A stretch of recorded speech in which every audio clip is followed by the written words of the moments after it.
Hey everybody, what is going on? I hope you guys are all doing well, and welcome to another tutorial video. In this video, I'm going to be explaining to you guys how you can set up Facebook or Meta Pixel with your Squarespace site. So let's get right into it.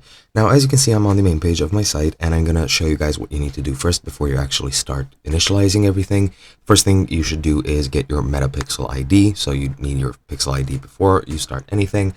I don't have a Pixel ID, so I won't be getting one, nor will I be showing you guys how to get it since I'm not very versed in that, but I'm assuming that you guys know already. So just go into your Pixel account and get your Pixel ID. Then once you're here, go into your pages and then go all the way down, select website tools and click on code injection. Now in the header section, as you can see, I already have Google Tag Manager code. If you have any Pixel code, and you'll see Meta Pixel in these sort of angular parentheses, whatever begins and ends with Google Tag Manager, or with the Pixel, sorry, my brain got confused for a second.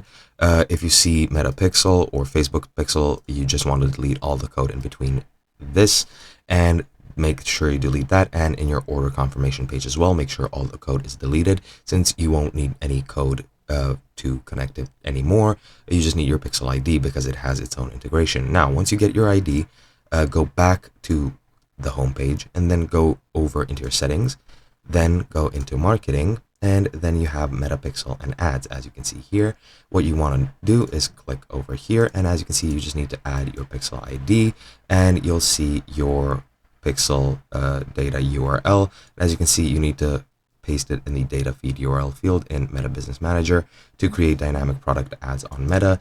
And yeah, you just click this Pixel ID over here and add your Pixel ID there. Copy this code, add it in the Meta Business Manager tab, test the connection, and then everything should work as intended.